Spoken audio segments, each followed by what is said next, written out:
What was the big break for the Babylon Bee that really broke you guys out? And I'm sure you kept real jobs along the way before this was a full-time gig. Yeah, for the Babylon Bee as a whole, it was viral and a viral sensation overnight when it launched in March 2016. It was insane. It was something that we thought was going to be a side project, and it was instantly the creator of the Babylon Bee, Adam. It was his full-time job instantly.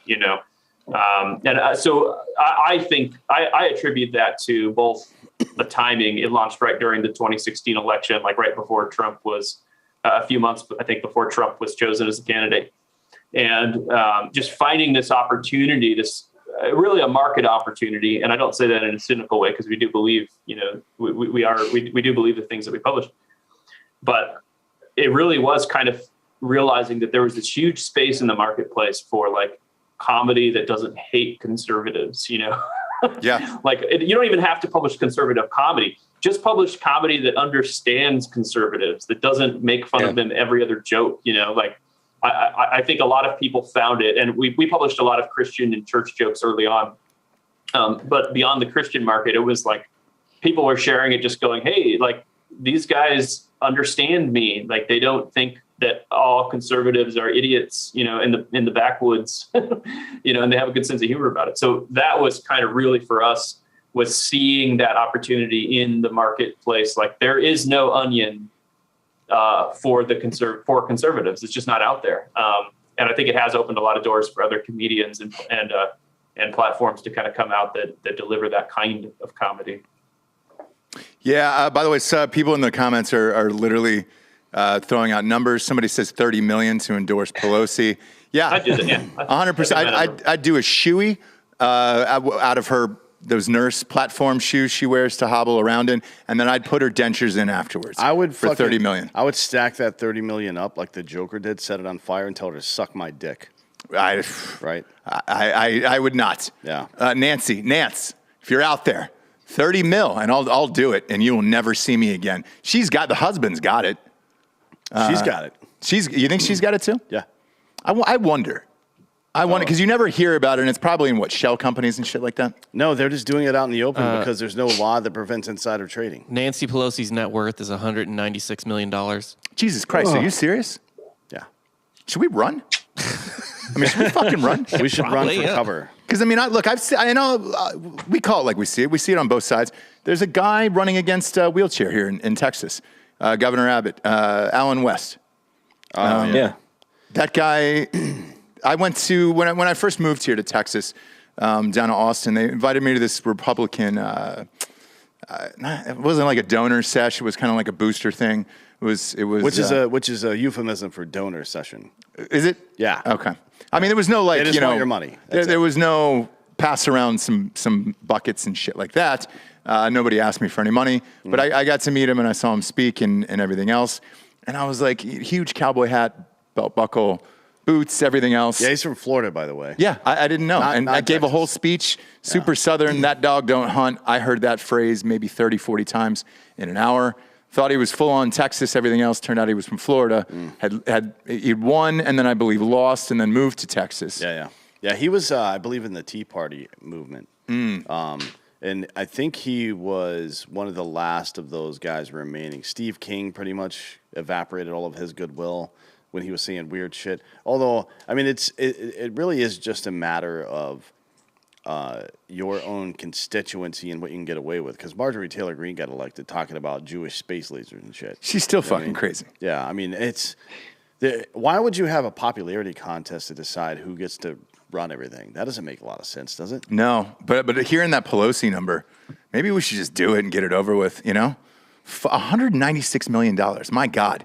I know her husband shorted Tesla, and I believe that short call is coming up at the end of January. Shout out to Elon Musk, by the way. He got named the Person of the Year. What's your thoughts on that? Times Person of the Year, Elon Musk. That kind of makes up for last year's Person of the Year, who I think was Greta Thunberg. Yeah, Thunberg. Yeah. Throw some respect on her name and soften up that G at the end of her name, all right? I'm from Ohio. I call her Thunberg. Thunberg.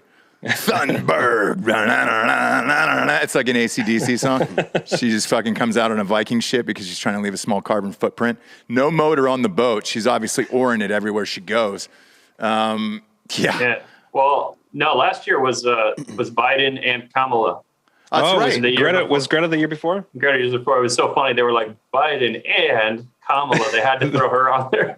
The co-person of the year. Yeah, co-person of the year. Did they meld their faces together like Harvey Two-Face so that way it was white and black? Probably. That's crazy. I wonder what they're going to do. Are you guys already prepping for the next election and things like that as far as writing-wise goes? Because, look, Biden's not going to make it to 2024. Kamala Harris, people hate her. She's going through her own crisis right now. Do you prep that far in advance for what you think is going to happen in these elections?